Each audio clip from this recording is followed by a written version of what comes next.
I just want to quickly give a shout out to Christy Ketchum for professionally and eloquently sending out a letter, really flagging the strife that is happening internally, really flagging how the current leadership is steering the organization further and further and further and further away from the mission and vision. And I just want you to know that you're not alone. Christy does not stand alone in that letter. The letter was courageous, and I'm honored to have the ability to know you. And yeah, so let's get into the video. And the video starts now.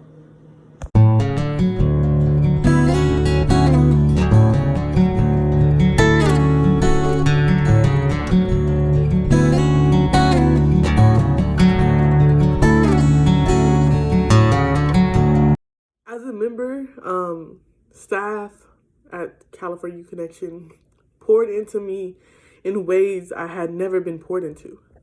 I felt at that time like people had doused me with water. And although I had this fire inside of me, I couldn't reunite.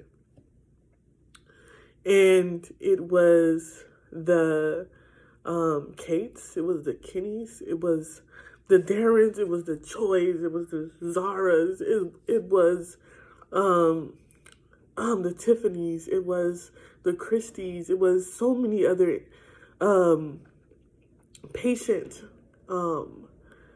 optimistic, charismatic, never willing to give up on you individuals who helped me become strong enough to reunite that flame.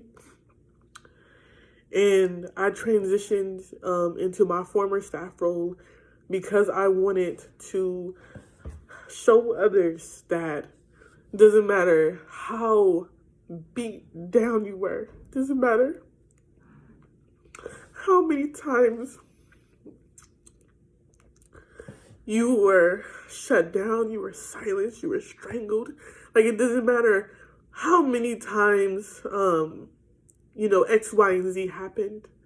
That was support, that was guidance, that was stability in your relationships, that you can heal from it.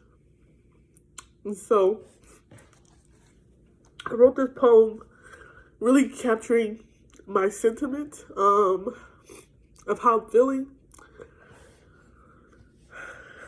And I hope that you like, comment, what is the reason why you stayed at CYC? Please comment that below. And I just want everyone to know that staff, they're an important, critical part of CYC, but they do not make it. Leadership, they do not make it. It's the young people, those that are coming in with that fire, those that are closest to the problem and closest to the solution, those that are innovative and creative and have so much energy inside of them. Y'all are the ones that make this organization. And if staff came back and there was no young people, there would be no organization, right? And I just want members of this organization to understand how powerful you all are. And although I am disappointed, I am hurt, your energy fuels me. And before I start crying again, I'm going to go ahead and get into this poem. And again, please like, comment why you stayed in CYC or what brought you to CYC. And yeah, I hope you enjoy. COVID-19 has allowed abusers to hide behind this pandemic.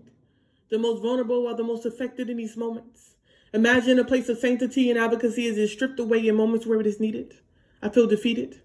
As a former member of California Youth Connection, it was never just a job. It was safety, encouragement, and being taught how to stand against injustices for others coming behind me. See, it has built an activist, an advocate, a patient person who understands that we, us can move mountains. I have changed systems, but lay victim to the system I've stood against. silenced. As they wait for the perfect day for them to prey on all your insecurities they learned, they'll let it all burn in the midst of crisis, vitally taking everything you have given, the trust, vulnerability, and respect. Make it all make sense. Certain. As I look at my account, hoping I can keep shelter to hide from this double storm that is hitting, COVID-19 means nobody's hiring. And I just lost my livelihood in the midst of this pandemic for no other reason than abuse of power and dictatorship that has sunk in the legacy of what foster youth have advocated against. It's the system we fight, we not have. And it's the foster youth that is inside of me that is just so freaking mad. They knew this is all we had, so they severed our lifelong connections and they dismissed our employment, destroying hope for change, burning foster youth with further instability, poisoning our community. How dare you hide behind a beautiful name? How dare you give so much pain? You push the foster youth away. This should be a great day, but it ain't. Our local impact work. You paused the fellowship of young advocates changing systems. We have transformed systems to only fall victim to a history of misconduct and opportunistic ways. It's day 12 into this pandemic, and my life, my dreams, my passion, my hope, and my voice is aching. You have disappointed me for the last time. I have no more rhymes. This is the end of your lives. I was never noticed, just 7 days, trading for another employee much closer than me. The check wasn't worth it for me. How can I be valued but at the same time worthless dummy? You house me, say you love me, but the job ain't for me. Met me at the door, black and hefty. Now my eyes are heavy. You promised you never leave me. I wish you kept the same energy when you got to know my vulnerabilities. I called you my family, but then you paused our stability. I know this is a shitty moment, but our work, our impact, knowledge, and connection speak louder than injustice. We must continue marching to the sound of a new beat. We will not fall to the sword of contradiction. We must stand with conviction, compassion for leaders who have been hurt and don't know how to leave that hurt outside of work. You are powerful, and California Youth Connection is not staff or leadership.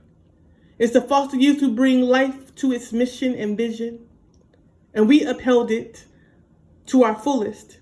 And when the dust settles, wrong will continue to be wrong. And we must hold on to right and continue forward with our lives. Hope you enjoy.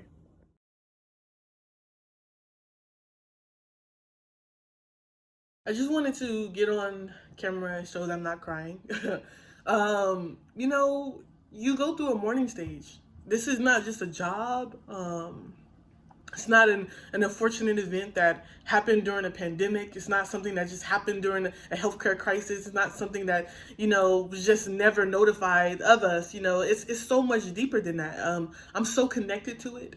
As a young person, I was so lost, and CYC literally saved my life and built me up and put this person who was so down, so negative, so blind to my abilities. And it was the staff and it was the members who poured into me and made me the flower that I have grown to become.